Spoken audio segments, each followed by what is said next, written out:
Bah voilà, donc comme demandé, une courte vidéo sur le passage du coupe-chou à la pierre. Donc voilà, ici on a un James Barlow. Donc ça c'est une lame assez ancienne aussi. Euh, donc je ne vais pas m'attarder sur le passage sur les pierres synthétiques, hein. Donc ça c'est une lame que j'ai dû reprendre depuis le début. Donc j'ai commencé avec avec des pierres synthétiques de grains 1000, 2000, 5000. Donc ça c'est des pierres classiques des Skerper, moi j'utilise. Skerper Pro, donc ça c'est comme les Naniwa, hein. On les plonge dans l'eau pendant 10-15 minutes, et après on les utilise telles quelles, il n'y a pas de boue à créer dessus comme sur les pierres naturelles, voilà. Donc ici c'est plutôt une vidéo dans le cadre de la discussion d'aujourd'hui sur le rafraîchissement d'un fil au coupe-chou. Voilà, donc celui-ci il est déjà passé sur les pierres de finition jusqu'à 12 000. Je ne dois plus le passer que sur une pierre 15 000 avant d'attaquer le cuir. Mais bon, comme ça vous voyez comment on fait. Donc le petit matériel, voilà, ça c'est un coticule. Donc ça il est déjà passé dessus, hein, avec sa pierre à bout. Ça ici en place sur le support, c'est la 15 000 du trio gallois. Donc ça c'est une Dark Green Slate, c'est une ardoise naturelle.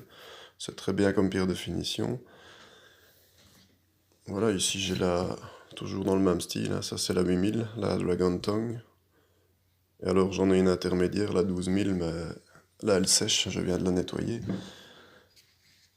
Et alors pour faire la boue, j'utilise ici une DMT, donc une plaque diamantée, ou alors le morceau, le slurry stone, comme ils appellent ça, donc la pierre à boue, qui est un morceau en fait, voilà, 15, hein, pour 15K, qui est un morceau de même grit que la pierre sur laquelle on fait la boue. Voilà. Donc le principe pour ces pierres-ci, coticule et trio gallois, c'est toujours la même chose, hein. On crée une boue en frottant soit avec le bout à bout, soit avec la plaque diamantée.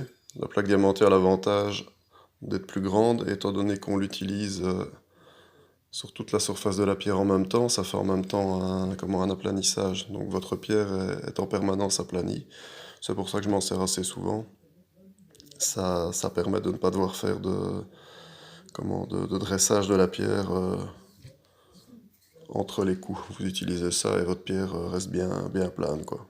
Donc pour ça, vaut mieux acheter toujours soit des DMT comme celle-ci, soit des plaques à Thomas. Ce qu'on peut trouver comme chinoiserie sur certains sites, c'est pas toujours de la bonne qualité, hein. On se retrouve avec des particules de diamant qui restent incrustées dans la pierre et ça vous bousille tous vos affilages. Enfin, c'est pas toujours top. Vaut mieux quand même mettre le prix. Ma grand-mère disait toujours que le bon marché finit toujours par coûter cher. Elle avait pas tort là-dessus. Donc, je disais, le principe est toujours le même. On crée une boue sur la pierre humide, en bouillant aussi le bout, la plaque. Et on commence par affûter sur cette boue qui est assez dense, surtout sur le coticule. Et alors, on la dilue au fur et à mesure, doucement, jusqu'à arriver pratiquement à de l'eau claire. Et on termine après en faisant une série de dernières passes sur la pierre carrément rincée à l'eau claire, en ayant rincé sa lame aussi. Donc ça c'est vraiment une des passes de finition qu'on fait à l'eau claire. Et ça on le fait sur le coticule et sur les 2 ou 3 pierres du trio gallois, ça dépend si on utilise la 8000. Parce que ça aussi, hein, le coticule en fin de dilution arrive à un grit équivalent pratiquement à 8000. Et là, la Dragon Tongue, donc la première pierre du trio gallois, fait 8000 aussi. Donc moi je l'utilise quand même, mais on peut s'en passer. On peut très bien passer du coticule, la 12 000 et puis la 15 000. Voilà, donc je vais tâcher... attendez, hein.